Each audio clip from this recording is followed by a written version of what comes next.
பெண்கள் இளமை பருவத்தில் தந்தையாலும் பின்பு கணவனாலும் மூப்பில் மைந்தனால் காக்கப்படுபவர்கள். அவர்கள் சுயமாக இயங்கும் தன்மை உடையவர்கள் அல்லர். அவங்களுக்கு சுயமா இயங்க முடியாதுன்னு தான் மனசாஸ்திரம் சொல்லுது. அதே போல அது ஸ்லோகம் சொல்றார்.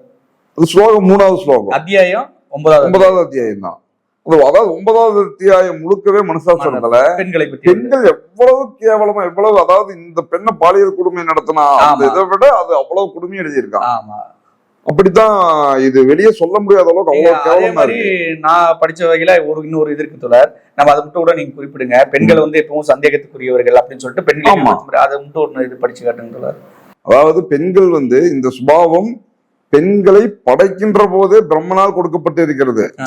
அதாவது இவங்களுக்கு இந்த கற்புல கரெக்டா இருக்க மாட்டாங்க, அவங்க இயல்பாவே மோசமானவங்க அப்படிங்கறதெல்லாம் அவங்களுக்கு அந்த இதை பிரம்ம பிறக்கும் போதே கொடுத்துட்டாரு. அதாவது பெண்கள் எப்பயுமே ஒரு சந்தேகத்தவங்க வச்சுக்கணும், அவங்க நம்பகத்தன்மை இல்லாதவங்க பிரம்மனே பிரம்மனே அது முதல் கடவுள் பிரம்மனே அதை இருக்கு. ஆமா ஆமா. அப்ப இப்ப நம்ம போராடுற பெண்கள் பிஜேபிலயோ அதிமுகவிலயோ இல்ல முக்கியமா பிஜேபி தான் சொல்லணும். ஏன்னா அவங்க போற்றி போடுற மனு தர்ம சாஸ்திரத்துல இப்படி பெண்கள் நம்ம திராவிடர் இயக்கம், நம்ம திராவிடர் விடுதலைகள் உட்பட மனுசாஸ்திர எதிர்ப்பு மாநாடு நடத்தணும். பெரியார் மனுசாஸ்திர எரிச்சாரு, அம்பேத்கர்